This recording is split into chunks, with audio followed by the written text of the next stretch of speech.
How does one chess Olympian outclass another? In this video, I'm going to pick 4 games in which we see a higher rated player crush a lower rated player. All these games are taking place in the chess Olympiad right here, right now in India. So first up, 4 games, let's have a look. Iran against Nicaragua. Puya Idani versus Roca 2641 versus 2117. Let's have a look. So knight f3, knight f6, and now we get this, d4. In this position, the guy actually went e6. Perhaps another option is to get the bishop outside the pawn chain. But after this, we get check and now castle. Let's take it from here. b6, because the bishop can come out this way. That knight can come here as well. Maybe we go c5. Black is finding a way to chip away at the center, knight e5.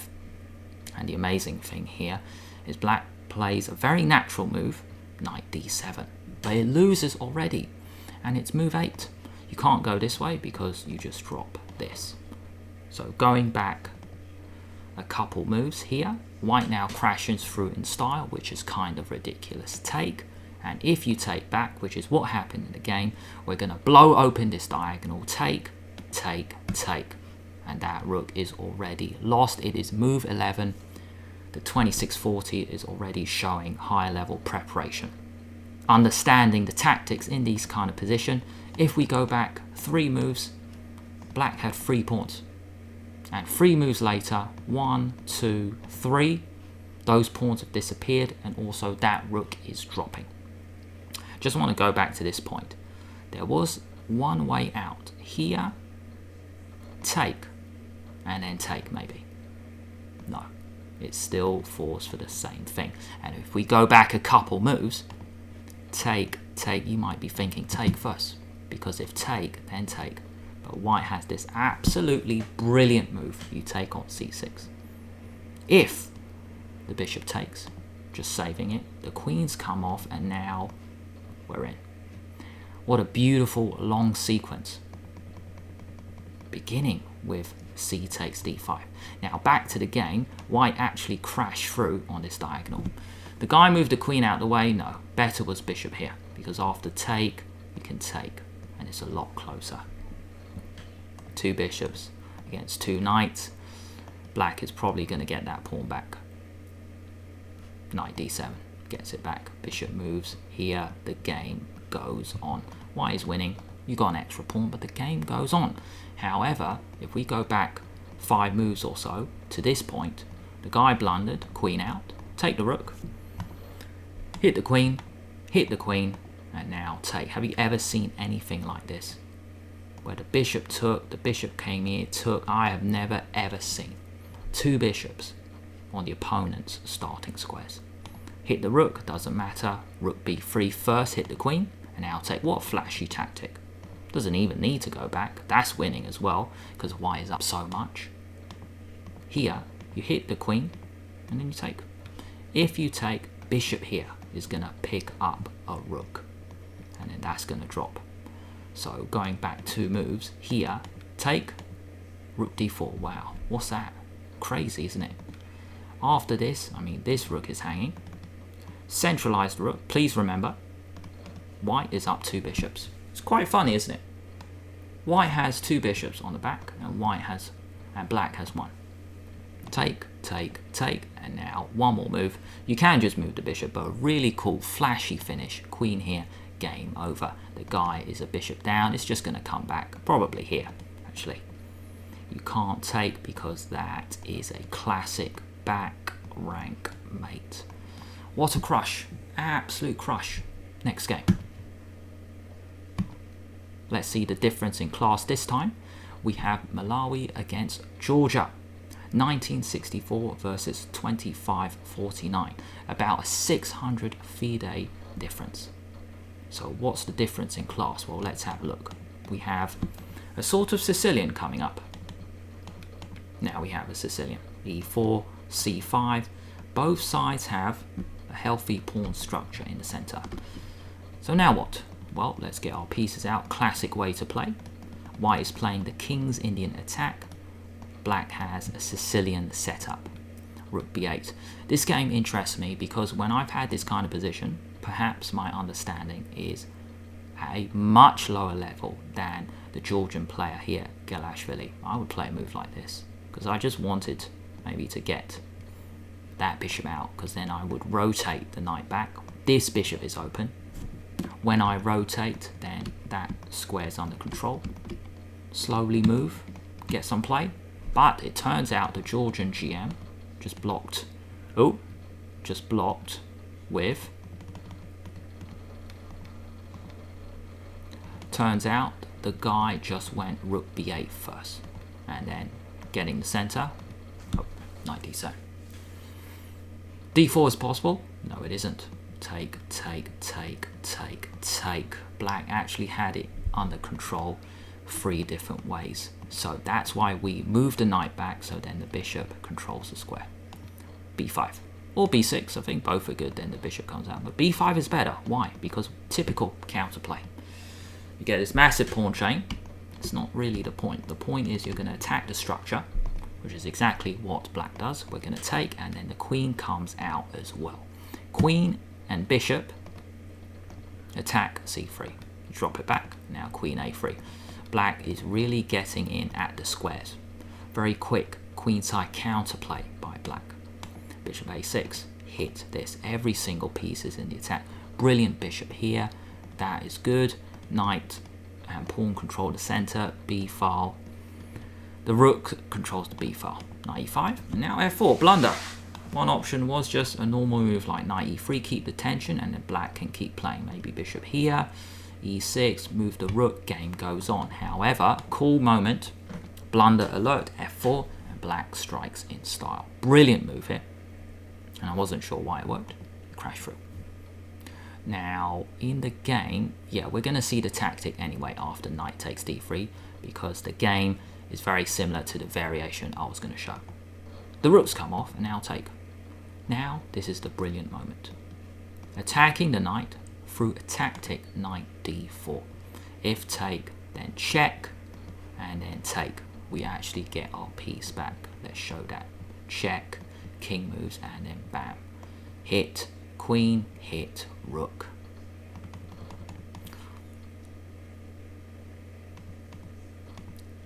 Queen just drops back, take, check. Just to make sure, actually, that's why the queen moved back to defend the rook. Take, and then rook b1. Class. Absolute class. I mean, what did white do wrong? He played too passively. Black's plan of just coming in to take, and then the queen came out, was too fast. The queen's come off, take, but f1 drops. If white had a move, you would play king here, but it is black's move, take. Game over. Rook for bishop, game over. Let's come back. Move the bishop. No good square, actually. Yeah, no good square. That's the funny thing. It's basically trapped. So why did black win so fast? Well, let's have a look. This was the key moment. b5, b4, too fast. The counterplay, and too easy. Take, queen in. Queen in. Bishop in.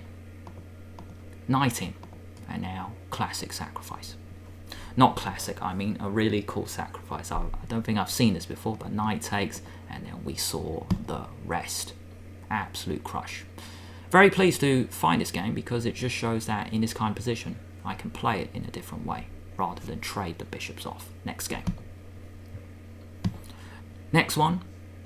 Next game where we see the difference in class. We have England against Cyprus. Gawain Jones, 26.52 versus Damiano, 21.53.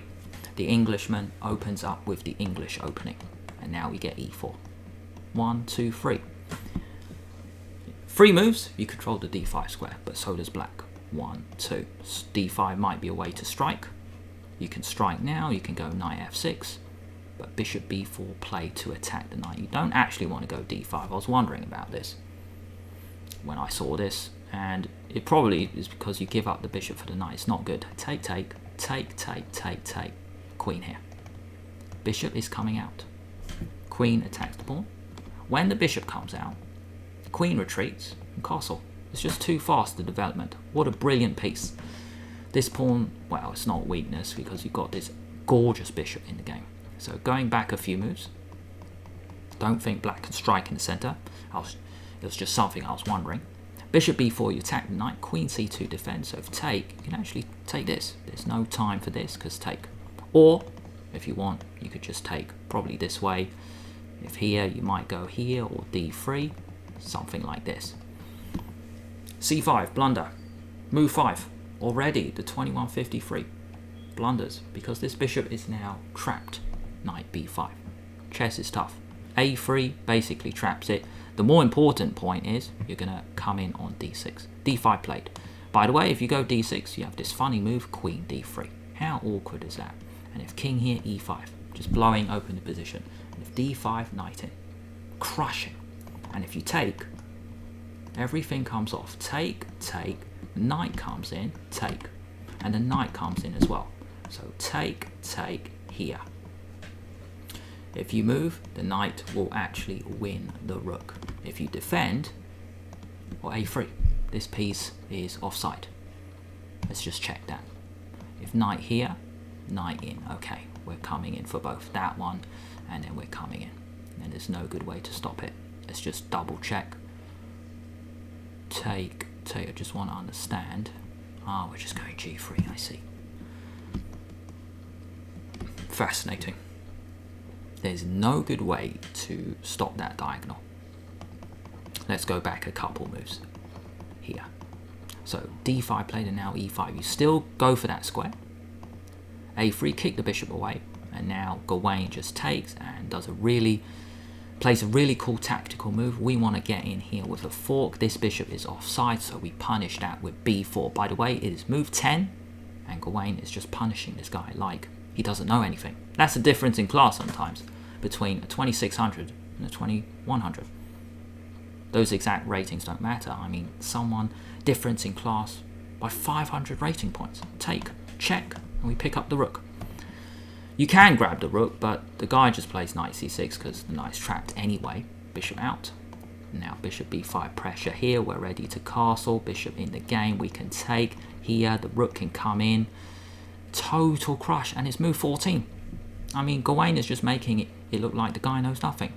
He actually gave back the piece. The knight doesn't have a good square. You might go here, but then you get pinned forever. Queen here, that's a pin, that's a pin, that's an option. But then you probably just castle and there's nothing. Take, the rook comes in here. You can throw an e6. Take at the right moment, queen in. Oh, too many options, mate. Too many options.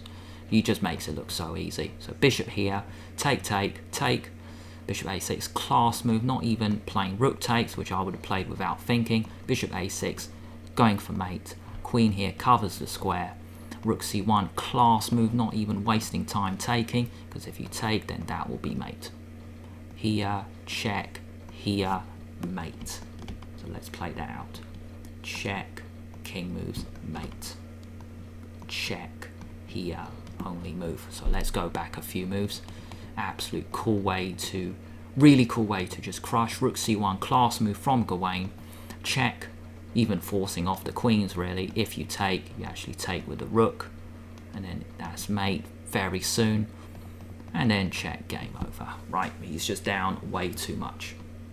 1, 2, 3, 1, 2, 3, queen each, but down a rook and mating attack coming up. You can take that next anyway.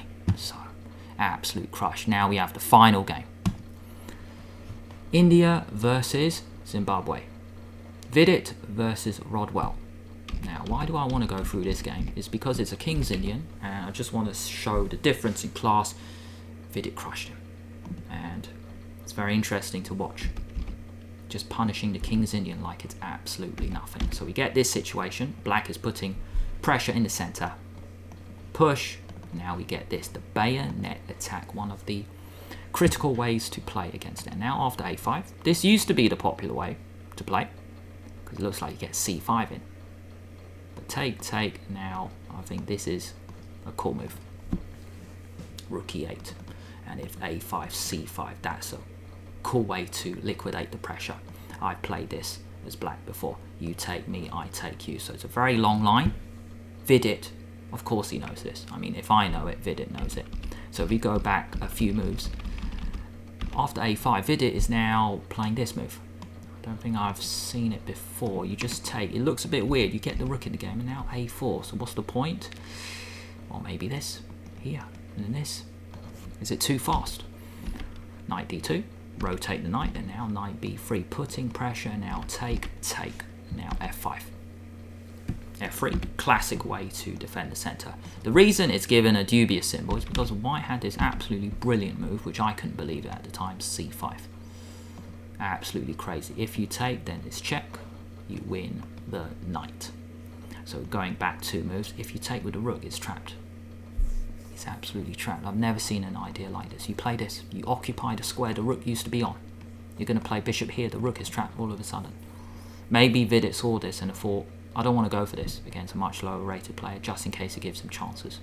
Because it's not over. If you take, bishop here, I think. Take. It's not over. I mean, you just get this clump. I don't know if I take this. And just to be more accurate, let me see the rest. Here, bishop g5. I don't get this. I don't get this. Why? You just play around the rook. That's crazy. Oh, knight takes traps it. I see. So if I go back a move, why not knight takes now? Okay, it's still winning. Okay, it's just another way to play. Engine wants to actually give, protect the bishop. I mean, keep the bishop and then knight e4. I see. Crazy. Let's check that out again because I've never ever seen this tactic. If you go here, then what? Rook d1. Protect it first and then what? Just come back maybe. Perhaps, yeah. Come back, pick up the rook. Also, this is under attack. Not at the moment. I see. Let's go back a few moves.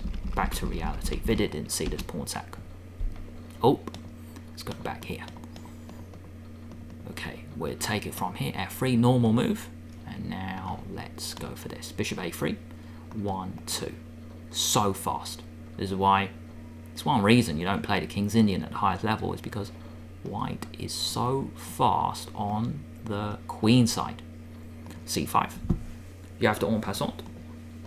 And now bishop d3, putting some question to that. Good move. 1, 2. That's the dream. This bishop is so good. This bishop is a dead bishop. Find a way to get it back in the game. King out of the way, bishop in, and now knight b5, targeting this. Bishop c5, so he has done it. 1, 2, 3. Great job from the 23-46, rook d1. Putting pressure in the center. Knight d4. So simplifying, take.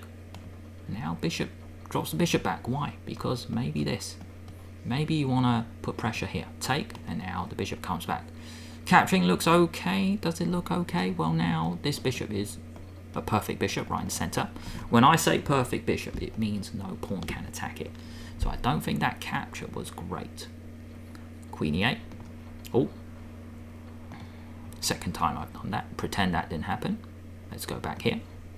Queen e8.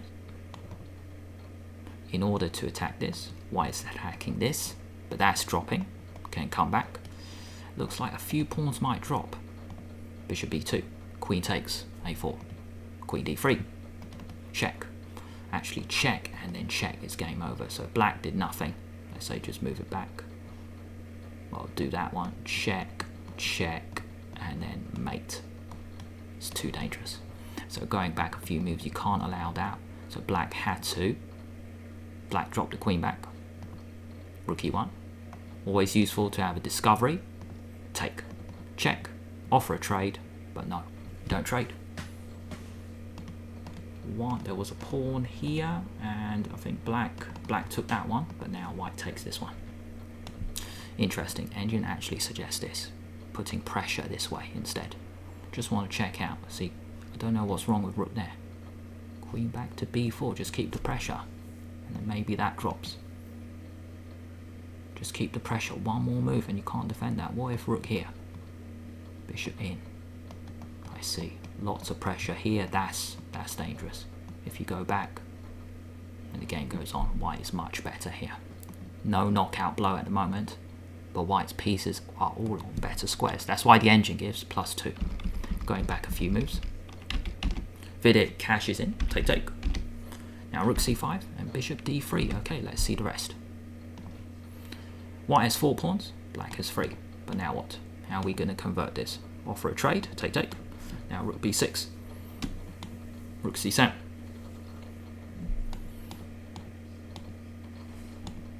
Okay, keep marching. 3 versus 2 on the king side. I think it's very important in these rook endgames. You have to have this extra pawn because there's going to be a distraction. White always is able to target that pawn. It's so important. That's why in this position, I believe Vidit offers this trade. Take.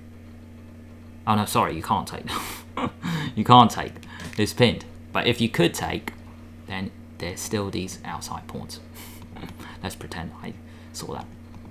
Bishop e4, g5, h5. Keep an outside pass pawn. Don't trade. No need to trade. Keep the tension. Now they come off, and now rook here. Okay, rook is really powerful in every domain. Get this rolling. It should be over very soon. Check. Coming back here, here, here, here as well. Many entry squares. Maybe that one as well. So then it can come here to attack both of the pawns. Lots of ways to come in. White's rook is much more active than black's rook. Check. And game over. After this, just resigned. Pawns are falling. And here, there's no other move. Looks like, yeah, one of them is going to fall. You can protect one, but you cannot protect both. Absolute crush from Vidit. You can see in all of these games, I showed the score. It was 4-0. Absolute crush from the winning teams. So that's what this video is all about. How does one chess Olympian crush another? Well, that's what you saw in these 4 games. The Chess Olympiad is happening right here, right now in India. What type of Olympiad video do you want to see next?